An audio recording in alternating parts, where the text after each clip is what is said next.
Hi, I'm Robin Forster with Feel So Alive and Feel So Alive Informed, and I have a special guest healer today, and I'm really excited for her to share with you her gifts. And Lorelei, why don't we just jump right into it? You can tell us a little bit about yourself. And I'm going to be looking down at my notes because I have questions for you. Okay, because I want to make sure that we get to them. But if you would tell us a little bit about yourself, because your history of where you are now and where you started is really different paths. Yeah, it's great. Thank you, Robin. I'm so happy to be here. I have such an unusual pathway. I never would have imagined it for myself. So today, I'm a life leadership and love coach. I'm an intuitive. I do intuitive eye readings. And I also run metaphysical and wellness fairs throughout the Northwest and online. So I mostly work with people, individuals, partners, teams. I do hiring work with businesses, leadership work, matchmaking. I love people, and my aim is to have people be authentic and be true to who they are and to express that in all areas of their life and all that they do. Make great choices about what to do and who to do it with. Oh, that's excellent. That's so important. And it seems like that's so easy. It's almost like an ether. It's easy for those things not to be part of our life, right? You said like it's easy to not have them be there, or Yeah. what are you? Yeah, to not have them Well, be there. So that's where your skills are so important because they just sometimes kind of fall away. We don't even realize it, right? well, well, I think our society teaches us that hard work is what has value. So if we follow what's hard, we don't do what's easy and natural. We're not sharing what's authentic. We're attempting to fit ourselves, into someone else's box. And so we're taught that everywhere. We're encouraged to do that, and so we're taught to be unconscious. Ah, yeah, very, very good point. Um, so, can you tell us a little bit about the education that you had? I was just fascinated about some of the colleges that you attended and looking at where you are now. Sure, it's great. I started off in science. I studied genetics and molecular biology at Berkeley and Caltech, and did work in medicine and agriculture. And I really didn't appreciate much of how those fields worked. I didn't quite know what I wanted to do. I actually studied art for a while and did science in art, and then ended up working in the intellectual property field for a while. So I'm a patent agent, so I've also done all kinds of IP work, and eventually worked in really big businesses and then worked in entrepreneurial businesses. And my interest in people that had been there all along finally reemerged. I thought about going back to grad school for psychology, and instead I found a teacher that does work similar to my intuitive eye readings, studied with somatic psychotherapists, and I blended this all together. So I call it body psychology. So really I'm looking at all kinds of aspects of the body, of our posture, our gestures, so how we hold ourselves, how we move. When we get an itch, 95% of the time it means something about our psychological emotional state. And then in people's eyes, I look at all kinds of patterns in people's eyes to be able to have a sense of what they might naturally value and contribute. And I think we all do this all the time as humans. Science has finally identified mirror neurons, where we can see what parts of our brain enables us to help see and understand what's going on with other people. And so I'm able to grasp that in a more tangible way. So I think of myself as a people scientist or a personality scientist, where I'm, Fascinating. just really wanting to support people to understand themselves better and others better and understand their choices. So you get a sense so everyone can feel this. If you meet someone with dark sunglasses, or like if you were interviewing someone on the show that had dark sunglasses and you couldn't see their eyes, there'd be so much missing. And as soon as you see their eyes, there's so much more there. So there's so much we all take in. So we don't realize that when we go to date, we choose people based on their eyes in ways that we don't understand. When we hire people, right, all kinds of, who's going to be our friend and who not. We all get a sense about people, of who we're scared of and who we're attracted to, and all those things based on eyes. So I help make that clear and explicit for people so we can make conscious choices that support us and others. Wow, that is just fascinating how you've pulled these things together and in a way that makes sense. And I don't know if you remember or not, but we had a chat a while ago, and you were doing an eye reading on me, and Oh, wow.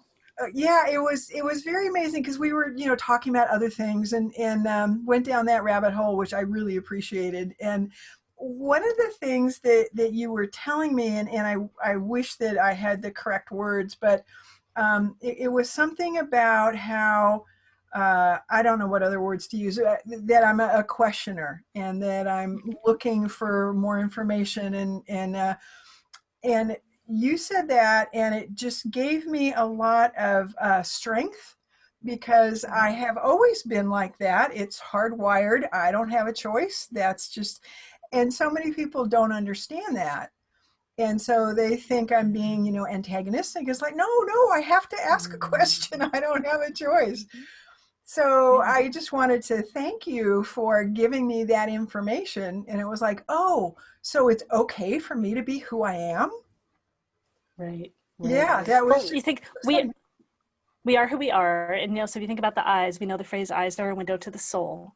So we have our own soul, and our soul to me is different than our parents' souls. We've inherited some body from them and we grow up with whoever our parents are, but our soul is our soul. And so our parents, doing the best they can, they don't know how to recognize us as who we are.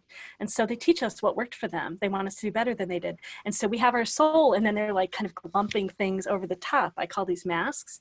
And so we all learn to do what our parents value, to do what society values, that whole hard work thing. And, various people in different areas of the country with different local cultures or just expectations of different genders, we're all taught to be particular ways. And it's not true of our soul, our essence. And so I'm aiming to help people get in touch with their soul, their essence, and trust that. So you and I have a talent in common. One of the traits I look at are talents. There are 7 and each person has 3. And you and I have a talent in common called scholar. Scholars are about learning and understanding, building maps of information together to build knowledge, to grow wisdom, right? And to share the knowledge that we have. So of course, like, you have notes because you want to get it right. And you ask people questions because you want to know and you want to share information with other people. So it's just naturally what you do, what I do too. That was perfect. Thank you. And what a perfect segue into the last piece. Our last question is the gifts and talents that you have that you were just talking about. What are some things that you can pass on to the folks who are going to see this on the replay? Because we are in kind of weird times. The energy is a little wonky, to put it mildly. So what are some things that folks can do to help themselves? Great. So one of them comes directly from just what we shared. So look in your life about where you might be doing something you think you should do, where you do something that feels hard or challenging or just that shoulding, just you've exhausted from it. And what are the things you really want to do? And we might be taught that this is selfish and we shouldn't do it. Like, what do you really want to do? Where do you feel energy? Look for the places where you actually make a contribution to others, where you feel energy and it's easy. And I want to encourage you that chances are these things really do make a contribution. We often just assume that people are all like us. We don't realize how people are different. And so we think if it's easy for me, it's going to be easy for them. Why would this have any value? The thing that's easy for us, the thing that energizes us, is our value. Not everyone is like us. So notice what's easy, where you feel energized, and do more and more of that. It'll be better for you, the listener, and it'll also be better for everyone. It's the way you are of service. So there's one thing. Nice. Okay. Right? So for you and I, following that we want to learn and that we want to ask questions and be around other people that appreciate that. Right? So there's one. So it's a bit more, it's your body experience of where you feel energetic and easy, and also a bit more conceptual, like looking for those things. And then the next thing I'll share, it has to do with your body and your emotions. So this is an unusual time. None of us know what's going to happen. So many ways we have no idea. So notice, chances are inside yourself as a listener, you might feel scared about some things. You might not use the word scared. You might use stressed or nervous or uncomfortable. You might notice that your breathing is shallow, that you're tense. All those are versions of being scared. And there are some tricks in your body, ways that we can move our postures, move our bodies around so that we feel less scared. So the type of fear I'm talking about, so if we're tight and not moving and our breath is shallow, is freeze. And if we're thinking about the future and what's going to happen, what will I do? That's called flee. So if we're stuck in freeze, and I'm going to get up and just share a little. Good. It's great to Okay. be standing for the listeners, is to do something called wiggle. So just wiggling from the fingers and toes, hands and feet, arms and legs, shoulders and pelvis, spine, all the way up the neck and the jaw. So that's one thing. And the second is thinking about things that will happen in the future where we don't know. The antidote to that, or the fear, the way of melting that fear, is to drop into sumo, so like a sumo wrestler. So crouching like a sumo wrestler and thinking about the future from this position as a sumo wrestler. And you can even walk forward and think about what you might want to do. So these are some tips. I learned these from Katie Hendricks. She calls them fear melters. I think of them as antidotes to fear. And these are great ways to get more present in ourselves so we can know what we love and what we want and step forward in that. Excellent. That is amazing. I can't wait to try this. It's going to be pretty fun. And I'm watching the time, and I know that you have another commitment, and I think we're just about out of time. So I would just like to thank you. And any other quick little 2 seconds things that you want to say before we end? Mm.